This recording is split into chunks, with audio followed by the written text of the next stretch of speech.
সন্তোষ শর্মা, ওনার সাথে আমার ইতিপূর্বে কখনোই দেখা হয় নাই এবং ফোনেও কোনোদিন আমার সাথে কথা হয়নি।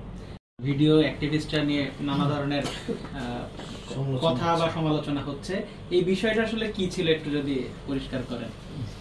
জি ধন্যবাদ। প্রথমত হচ্ছে আমার এই হ্যান্ডশেকের কারণে যদি কেউ কষ্ট পেয়ে থাকে, এখন সবার তো এক একজনের চিন্তাটা এক একভাবে হতে পারে, তো আমি এটার জন্য দুঃখ প্রকাশ করছি। যদি আমার এটার কারণে যারাই আমার শুভাকাঙ্ক্ষী বা আমাদেরকে ভালোবাসেন, যারা কষ্ট পেয়েছেন, তাদের প্রতি আমি দুঃখ প্রকাশ করছি।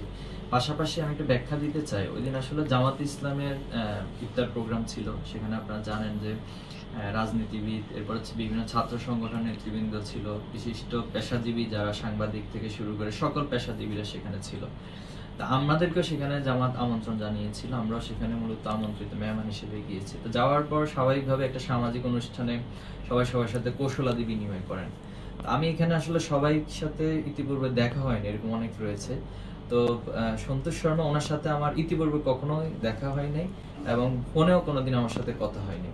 তো সেখানে সবার সাথে সাক্ষাৎ করছি, তারই একটা সার্কেলিং করতে করতে সাংবাদিকদের টেবিলে তিনিও ছিলেন। সেখানে আমি আরো অনেক সাংবাদিকদের সাথে করমর্দন করেছি। তো এ ধারায় তিনিও সেখানে দাঁড়িয়েছেন, দাঁড়িয়ে আমার সাথে হাত মিলিয়েছেন। স্বাভাবিকভাবে হচ্ছে এটা আমার সৌজন্যতার জায়গা থেকে আমি করমর্দন করা।